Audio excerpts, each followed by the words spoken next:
ਅਗਲੀ ਖਬਰ ਵੱਲ ਚਲੀਏ। ਜਿਸ ਤਰ੍ਹਾਂ ਆਪਾਂ ਚੌਥੀ ਬੈਂਕ ਦੀ ਗੱਲ ਕਰਦੇ ਹਾਂ ਵੀ ਉਹ ਬੈਂਕਰਪਸੀ ਦੇ ਕਿਨਾਰੇ ਬਣਦਾ ਜਾ ਰਿਹਾ, ਉਹਨਾਂ ਦਾ ਲੱਛਣ ਜੋ ਚੱਲ ਰਿਹਾ ਆ। ਪੈਸੀਫਿਕ ਵੈਸਟਰਨ ਬੈਂਕ ਦੇ ਸਟਾਕ 56% ਡਾਊਨ ਚਲੇ ਗਏ ਅੱਜ ਆਫਟਰ ਦਾ ਕਲੋਜ਼ਿੰਗ। ਸੋ ਸਿਚੁਏਸ਼ਨ ਬਾਲੀ ਗੁੱਡ ਨਹੀਂ ਇਸ ਬੈਂਕ ਦੇ ਲਈ। ਇਸ ਤੋਂ ਪਹਿਲਾਂ ਫਸਟ ਰਿਪਬਲਿਕਨ ਬੈਂਕ ਜੋ ਆ ਰੈਗੂਲੇਟਰਸ ਨੇ ਉਹਨੂੰ ਸੀਜ਼ ਕਰ ਲਿਆ ਸੀ ਤੇ ਜੇਪੀ ਮੋਰਗਨ ਨੇ ਉਹਨੂੰ ਬਾਈ ਕਰ ਲਿਆ ਸੀ। Los Angeles based PacWest ਜੋ ਬੈਂਕ ਆ ਇਹਦਾ 750 ਮਿਲੀਅਨ ਦੇ ਕਰੀਬ ਮਾਰਕੀਟ ਕੈਪ ਹੈਗਾ। 72% ਡਾਊਨ ਆ ਇਸ ਸਾਲ। ਬੁੱਧਵਾਰ ਨੂੰ ਪੈਕ ਵੈਸਟ ਦੇ ਸ਼ੇਅਰ 2% ਦੇ ਕਰੀਬ ਡਿਕਲਾਈਨ ਹੋਏ ਸੀ। ਸੋ ਇੱਕ ਹੋਰ ਇਹਦੇ ਨਾਲੇ ਰਿਲੇਟਡ ਜੇ ਖਬਰ ਦੱਸਦੇ ਜਾਈਏ, ਜੋ 3 ਬੈਂਕਾਂ ਫੇਲ ਹੋਈਆਂ ਆ, ਸਿਲੀਕਨ ਵੈਲੀ ਬੈਂਕ, ਸਿਗਨੇਚਰ ਬੈਂਕ ਤੇ ਫਸਟ ਰਿਪਬਲਿਕ ਬੈਂਕ, ਤੇ ਚੌਥੀ ਇਹ ਪੈਕ ਵੈਸਟ ਉਸੇ ਰਸਤੇ ਤੁਰੀ ਆ। ਉਹ ਤਿੰਨਾਂ ਬੈਂਕਾਂ ਦੇ ਜਿਹੜੇ ਆਡੀਟਰ ਸੀ, ਆਡਿਟਿੰਗ ਦੀ ਜਿਹੜੀ ਕੰਪਨੀ ਸੀ KPMG, ਉਹ ਸੇਮ ਕੰਪਨੀ ਸੀ। ਹੁਣ ਇਹ ਕੁਐਸਚਨ ਫੈਡਰਲ ਰਿਜ਼ਰਵ ਬੋਰਡ ਵੀ ਉਠਾ ਰਿਹਾ, ਹੋਰ ਵੀ ਜਿਹੜੇ ਫਾਈਨੈਂਸ਼ੀਅਲ ਸਟੇਟਮੈਂਟਸ ਜਾਰੀ ਕਰਦੇ ਆ ਉਹ ਕਹਿੰਦੇ ਵੀ KPMG ਬੈਂਕ ਦੀਆਂ KPMG ਜੋ ਫਰਮ ਆ ਇਸ ਨੇ ਜਦੋਂ ਬੈਂਕ ਦੀਆਂ ਸਟੇਟਮੈਂਟਸ ਜਾਰੀ ਕੀਤੀਆਂ ਉਹਨਾਂ ਨੂੰ ਕਲੀਨ ਬਿੱਲ ਆਫ ਹੈਲਥ ਦਿੱਤਾ ਸੀ ਫਰਵਰੀ ਦੇ ਐਂਡ ਤੱਕ ਵੀ। ਦੇਖੋ ਫਰਵਰੀ ਦੇ ਐਂਡ ਤੱਕ ਵੀ ਇਹ ਆਡਿਟ ਵਾਲੀ ਫਰਮ ਕਹਿ ਰਹੇ ਸੀ ਵੀ ਇਹ ਬੈਂਕਾਂ ਤਕੜੀਆਂ, ਕੋਈ ਘਬਰਾਉਣ ਵਾਲੀ ਗੱਲ ਨਹੀਂ। ਤੇ ਉਹ ਵਿਦਿਨ ਹਫ਼ਤਿਆਂ ਦੇ ਵਿੱਚ, 2-4 ਹਫ਼ਤਿਆਂ ਦੇ ਵਿੱਚ ਹੀ ਇਹ ਬੈਂਕਾਂ ਫੇਲ ਹੋ ਗਈਆਂ।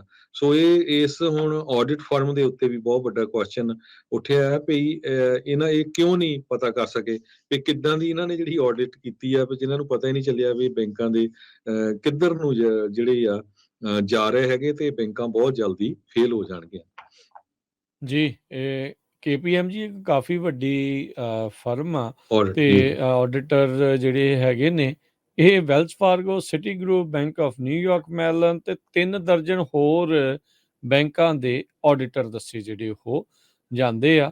ਸੋ ਇਹ ਕੋਈ ਅਚੰਭੇ ਵਾਲੀ ਗੱਲ ਨਹੀਂ ਹੋਊਗੀ ਵੀ ਇਹਨਾਂ ਦੀ ਦੁਆਰਾ ਜਿਨ੍ਹਾਂ ਨੂੰ ਕਲੀਨ ਹੈਲਥ ਆਫ ਬਿੱਲ ਦਿੱਤਾ ਗਿਆ ਜਾਂ ਕਿਸੇ ਹੋਰ ਆਡੀਟਰਸ ਦੇ ਦੁਆਰਾ ਵੀ ਉਹਨਾਂ ਦੇ ਵੀ ਹਾਲਾਤ ਇਦਾਂ ਦੇ ਬਣ ਜਾਣ। ਉਤੋਂ ਜਿੱਦਾਂ ਅੱਜ ਆਪਾਂ ਜ਼ਿਕਰ ਕੀਤਾ ਹੀ ਆ 0.25% ਇੰਟਰਸਟ ਰੇਟ ਇੱਕ ਵਾਰੀ ਫੇਰ ਵਧਾ ਦਿੱਤਾ ਗਿਆ ਆ। ਅਗਲੀ ਗੱਲ ਕਰੀਏ, 39 ਮਿਲੀਅਨ ਡਾਲਰ ਦੀ ਪੌਂਜੀ ਸਕੀਮ ਚਲਾ ਰਿਹਾ ਸੀਗਾ ਇੱਕ ਈਸਟ ਬੇ ਦਾ ਜਿਹੜਾ ਉਹ ਬੰਦਾ। ਇਸ ਨੂੰ ਕਹਿੰਦੇ ਵੀ ਫਾਈਨਲੀ ਫੈਡਰਲ ਗ੍ਰੈਂਡ ਜਿਊਰੀ ਨੇ ਇੰਡਾਈਟ ਕਰ ਦਿੱਤਾ ਆ। ਇਹ ਇੰਡਾਈਟਮੈਂਟ ਦੇ ਵਿੱਚ ਇਹ ਕਥਿਤ ਤੌਰ ਤੇ ਦਾਅਵਾ ਆ ਡੈਰਿਕ ਚੂ 41 ਸਾਲਾਂ ਦਾ, ਉਹਨੇ ਆਪਣੀਆਂ ਕਈ ਕੰਪਨੀਆਂ ਦੀ ਵਰਤੋਂ ਕੀਤੀ ਜਿਸ ਦੇ ਨਾਲ ਇਹਨੇ 100 ਤੋਂ ਵੱਧ ਜਿਹੜੇ ਲੋਕ ਆ ਪੀੜਤ ਆ ਉਹਨਾਂ ਦੀ ਰਾਸ਼ੀ ਜਿਹੜੀ ਆ ਉਹ ਮਨੀ ਆ ਇਹ ਹਥਿਆਰ ਲਈ। ਇਹ ਕਹਿੰਦਾ ਸੀ, ਦਿਖਾਉਂਦਾ ਸੀਗਾ ਵੀ ਮੈਂ ਤੁਹਾਡੇ ਪਰਚੇਜ਼ ਤੇ ਰੀਸੇਲ ਕਰਾ ਸਕਦਾ ਆ ਬਾਸਕਟਬਾਲ ਦੀਆਂ ਟਿਕਟਸ, ਲਗਜ਼ਰੀ ਸਵੀਟਸ ਜਿਹੜੇ ਆ ਇਸ ਦੇ ਵਿੱਚ। US attorney Ismail Ramsey, northern district of California, ਉਹਨਾਂ ਨੇ ਇਸ ਦੇ ਵਿੱਚ ਦੱਸਿਆ।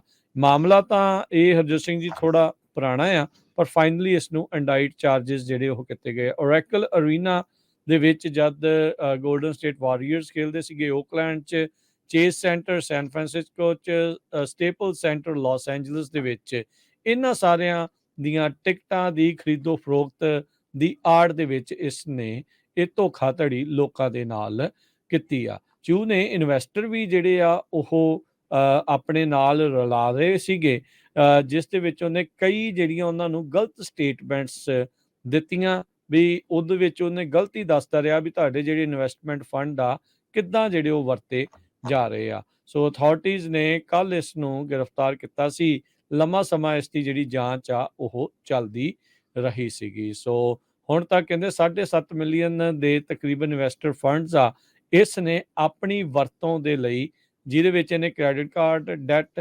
Travel, purchase, luxury vehicle, jewellery, utility bill pay ਕਰਨ ਦੇ ਲਈ ਵੀ ਵਰਤੇ ਆ।